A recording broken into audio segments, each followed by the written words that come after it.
Shez, McLaren gives you wings? Goodness. I mean, one of the things that has come out from this Grand Prix in Baku is the amount of flexibility the rear wing on the McLaren has had. And I, for one, as a Ferrari fan, I'm feeling slightly, ever so slightly, a little bit conflicted because I wonder if that made the difference in the outcome of the race. But let's talk about flexi wings. Right. We haven't talked about them yet, but it's probably time for us to address the big chicken in the room. That's right. Flexible wings. They have been going on all season, like they do literally every season in Formula One. So we're going to do a really quick explainer as we understand it on flexible wings in Formula One in 2024, starting very quickly with the Baku rear wing. So Oscar Piastri gets in front of Charles Leclerc, and lap after lap after lap, despite the fact that Charles Leclerc has DRS, he cannot get ahead of Oscar Piastri down that 2.2 mile straight. Oscar's super quick. After the race, we get a whole bunch of video showing what the wing looks like as he comes immediately out of turn 16 at low speed, and it's at an angle like this. And then when he's hurtling down the straight, you can see that the DRS flap, without the DRS flap being open, is slightly Opening. free. It's basically, it's not quite open, but it's starting to separate from the rest of the wing, i.e. the wing is much more like this. So that means downforce at low speed, no drag at high speed. Not allowed to do that as per the rules. But nobody got a penalty. Why? Well, that goes alongside the fact that both Ferrari and Red Bull have been complaining about McLaren and Mercedes having a front wing that flexes too much.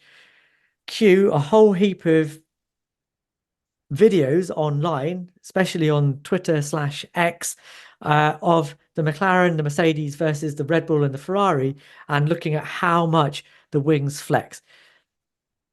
Why? Why is it important for the front wing to flex? Any idea?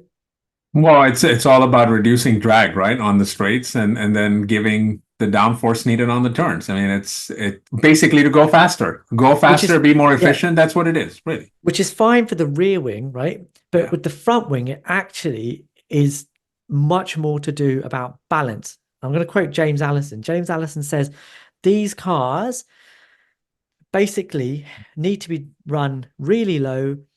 When they run really low, the thing that goes the lowest is the front wing, and that then imbalances the car. So the front wing that Mercedes currently have, and they've been very open about the fact that their front wing flexes. They've said that we made a wing that flexes but passes the load test, and we did it because it improves our balance. Why? This is why, I think, anyway. This is how I understand it. A Formula One car has a front and it has a rear. What you want is for the front and rear to be balanced, i.e. they do the same thing. When you hear a driver saying the front and the rear of the car feel disconnected, that means the engineers haven't done their job properly. But that's what's happening with these cars at the moment. So the front wing has an angle of attack like this, right? That's what you want it to do.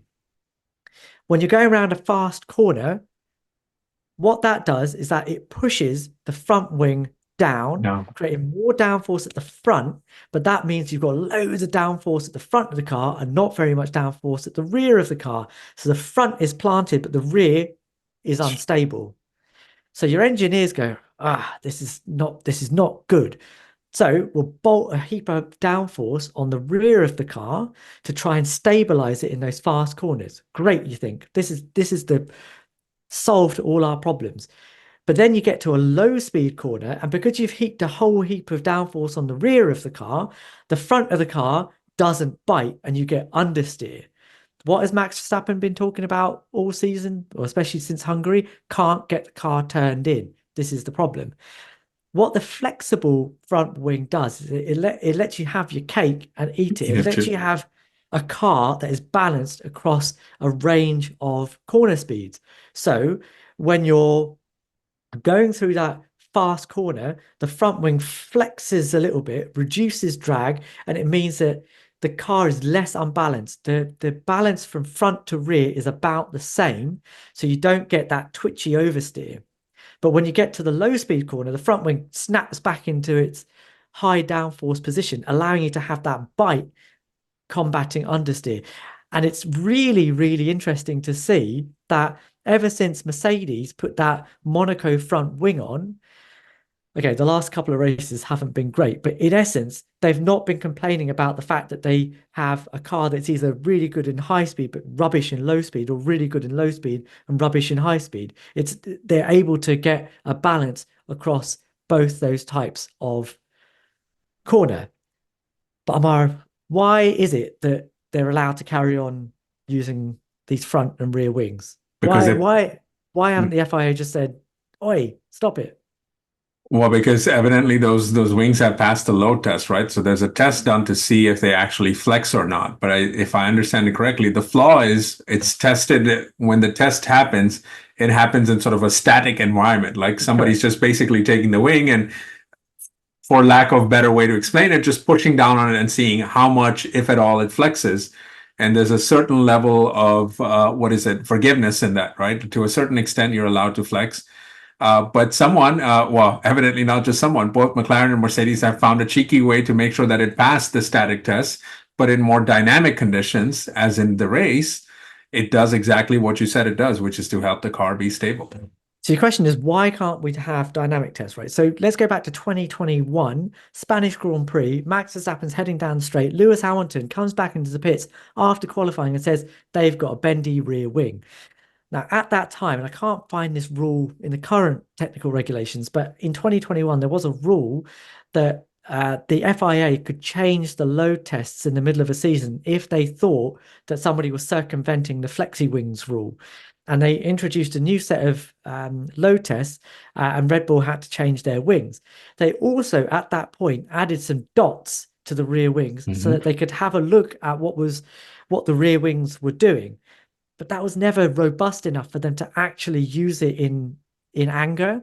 And again, since Belgium of this year, the FIA are looking at video evidence of the front wings of the McLaren, the Mercedes, the Ferrari, all of them, to see how much they're flexing, again, to see if they need to make any changes. But I think the problem for them, and I need somebody who knows about aero to hit me up and either come on the show or just tell us in the comments, what's so difficult about using video as a test for how much the wings are flexing? But until that's made law, all that's happened at the moment is that Mercedes and McLaren have just come up with a way that allows them to pass the test in a static condition, but gives them a performance advantage in a dynamic race session.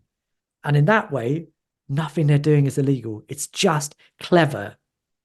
Yeah, I agree with you, and I'm a little surprised that the other teams, as in Ferrari and Red Bull, haven't brought those flexi wings. I suppose a lot of it has to do with the characteristics of their car too, right? Because just because those wings flex may not necessarily pay off the kind of dividends that you're hoping for in general. But I suspect you'll see both Ferrari and Red Bull respond. But Shez, I had a question. This is going to sound really silly. Why not allow flexi wings? I mean, don't the new regulations in 26 call for active aerodynamics, right? So what is the harm with just having flexi wings? Yeah, because it's a development thing, isn't it? So if you allow people to start having movable aerodynamic devices, where does that end exactly in terms of development? Like, where do you draw the line? What are the safety implications of doing that? Do you regulate the bits and bobs? That's what they're doing in 2026. There's a very, very regulated area that is allowed to move. The front and the rear wing are driver activated. The design of that is going to be individual to the team. But if you just open that up freely, which is what you're saying, like the cost, I know we're in a budget cap, but the cost of that, the change, the testing, the safety testing that the FIA would then need to do pre-season would also change. There's a huge amount But they're allowing this, right? I mean, they're not immune to the idea of what they're seeing on TV, right? If idiots like me can look at the TV and say, well, this doesn't make any sense, it's still flexing. But from a safety point of view, they are turning around and saying, you know, this is a rigid item. What you don't want is for them to be flexing so much that they just fall off. Fall off and That hurt someone. Yeah. yeah. So that's why there's a safety implication. They're saying, look, we know that we are limiting how much they can actually move. And again, if you're talking about what the aims of this rules era are, part of it is to improve the wake coming off the car ahead. And I can't imagine that having a movable aerodynamic device, especially on the rear wing, is going to help the car following. Who gets what when? Is it just all the time? I don't know. I just don't know how that rule would work unless it's baked into the technical regulations as a core part of them, which they're not at the Yeah. moment. These cars aren't set up to do that, other than to have a DRS. So they have a movable aerodynamic device. Yeah. I just find it interesting that the FI are choosing not to get into this right now. I mean, to your point, I mean, I think they could easily, watch video and kind of see. I mean, if the spirit of the regulator and really the desire is to not disrupt the airflow to the car behind, then this seems like an easy thing to regulate, especially in this day and age. But perhaps that's as we've seen as we've seen the FI do this, they just leave things up in the air because it really adds to more drama, right? Because and you Yeah, could see the I McLaren don't had its disagree. own mini DRS, really, and that probably made an impact. I think it's hard not to look at that and say, Yeah, hey, I don't disagree with that. I yeah, definitely think that there's a entertainment perspective to how they decide whether they're going to do a technical directive or change the load test or whatever. So yeah, I don't disagree with that. But what do you guys think? Honestly, if someone can tell me um, why the FIA shouldn't just let us use let the teams have movable aerodynamic devices. I'd love to hear it. Anyone else's thoughts? Do you think it's illegal? Do you think that the FIA should clamp down on McLaren and Mercedes? Is there a dynamic test that they could do? Can someone explain that to me? I'd love to hear it. Please like, please subscribe, please leave us any of those comments. We'll read all of them and we'll reply to as many as we possibly can. We will see you guys in the next one.